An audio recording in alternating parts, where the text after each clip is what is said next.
चाहते हो? टॉपर नाम सुनते ही मन में लड्डू तो फूटते कि हमारा भी आएगी, देखो उसने टॉप किया है।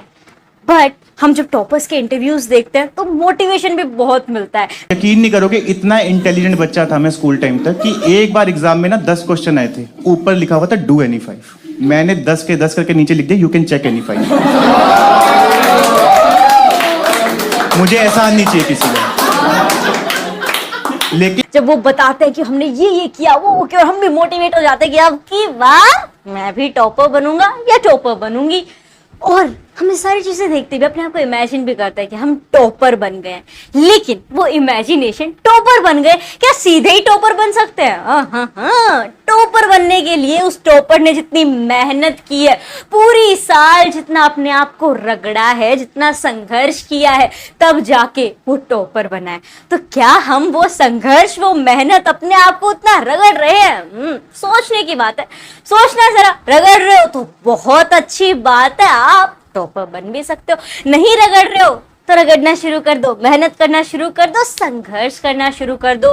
Then only you can achieve your dreams. Hello everyone, मेरा नाम है शिविका और आज के इस वीडियो में हम सीबीएसई क्लास 10 मैथमेटिक्स के chapter 3 pair of linear equation in 2 variable की जो एक्सरसाइज 3.1 है अकॉर्डिंग टू न्यू सिलेबस, उसके थर्ड क्वेश्चन के फर्स्ट पार्ट को सॉल्व करेंगे। तो आइए शुरू करते हैं। थर्ड क्वेश्चन क्या है? उन comparing the ratio a1 by a2, b1 by b2, c1 by c2, find out whether the following pair of linear equations are consistent और इनकंसिस्टेंट। और उसके बाद हमारा फर्स्ट पार्ट आ जाता है। देखो ये क्या कह रहे हैं, इनके रेशियोज को कंपेयर करना है। a1 by a2, b1 by b2, c1 by c2 क्या है? तो a1, b1, c1 ये सब क्या है? लीनियर इक्वेशन की जो स्टैंडर्ड फॉर्म होते हैं लीनियर इक्वेशन इन 2 वेरिएबल की, उसका इन्हें आइडेंटिफाई करने के लिए कि पहली इक्वेशन ये है, दूसरी इक्वेशन ये है, इसलिए हमने 1 2 लगा दिया। Is it clear? क्लियर नहीं है तो एक्सप्लेनेशन वीडियो देख सकते हो आप, उसका लिंक आपको डिस्क्रिप्शन में मिल जाएगा। ठीक है, so these are a1 by a2। अब कंसिस्टेंट और इनकंसिस्टेंट क्या होता है ये भी हमने एक्सप्लेनेशन वीडियो में देखा था, बट एक बार यहाँ पे दोबारा से रिवाइज कर लेते हैं कि अगर a1 by a2 जो है वो b1 by b2 के इक्वल नहीं है, इक्वल नहीं है, तो कैसी लाइन बनेंगी? इंटरसेक्टिंग लाइन बनेगी, यानी वो एक पॉइंट पे इंटरसेक्ट करेंगी। तो जब ऐसी कंडीशन हो तो जो pair of linear equation in 2 variable है उसे हम कैसा पेयर कहेंगे? कि वो consistent pair of linear equation है। ठीक है, अगर लाइन इंटरसेक्ट करिए। दूसरा केस क्या है? अगर a1 by a2 जो है वो b1 by b2 के इक्वल है और c1 by c2 के भी इक्वल है, तो कैसी लाइन बनेगी? तीनों के तीनों इक्वल हैं, यानी कि कोइंसाइड लाइन, एक के ऊपर एक लाइन आ जाएगी। तो ऐसे pair of linear equation in 2 variable को हम क्या कहेंगे? ये भी कंसिस्टेंट ही है, यानी कंसिस्टेंट। और तीसरी चीज क्या थी कि अगर a1 by a2 जो है वो b1 by b2 के इक्वल है लेकिन c1 by c2 के इक्वल नहीं है, तो कैसी लाइन बनेंगी? पैरेलल लाइन बनेंगी, यानी वो एक दूसरे को कभी मीट नहीं करने वाली हैं। अब ये कौन सा पेयर ऑफ इक्वेशन हो जाएगा? ये हो जाएगा pair of equation 2 variable that is inconsistent. तो बस हमें इस क्वेश्चन में यही बताना है कि जो दिया गया पेयर है लीनियर इक्वेशन इन 2 वेरिएबल का, ये कंसिस्टेंट है या इनकंसिस्टेंट है, इनके रेशियोज को कंपेयर करके। So let's do it.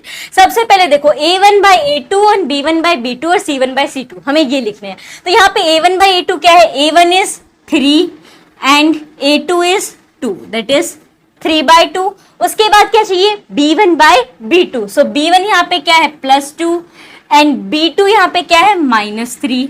उसके बाद क्या है? अब देखो is equal to 5 and is equal to 7, हमें इन्हें इधर लाना है और इसे इक्वल टू 0 कर देना। तो ये क्या हो जाएगा?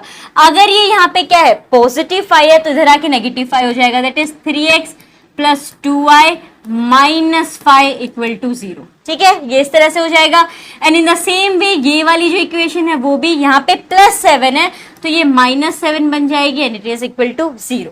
सो ये आपका c1 by c2 आ गया -5 by -7, माइनस से माइनस कट हो जाएगा। अब आप यहाँ पे देखो 3/2 है, वो 2/-3 के इक्वल नहीं है, और ना ही 5/7 के इक्वल है। So as we can see कि A1/A2 जो है वो B1/B2 के इक्वल नहीं है। तो जरा देखना कौन सी कंडीशन है यहाँ पे, पहली वाली कि A1/A2 B1/B2 के इक्वल नहीं है।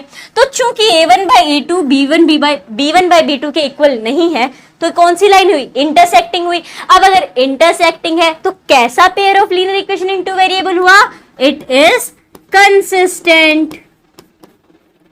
सो ये हो जाएगा थर्ड क्वेश्चन, एक्सरसाइज 3.1 के थर्ड क्वेश्चन के फर्स्ट पार्ट का सॉल्यूशन कि ये जो दी गई pair of linear equation in two variable है ये कंसिस्टेंट है। आई होप आपको ये सॉल्यूशन समझ में आ गया होगा। आपने इस वीडियो को तो लाइक कर ही दिया होगा, और ऐसे ही वीडियोस को देखते रहने के लिए चैनल को भी सब्सक्राइब कर दीजिए। मिलते हैं एक नए वीडियो के साथ, धन्यवाद।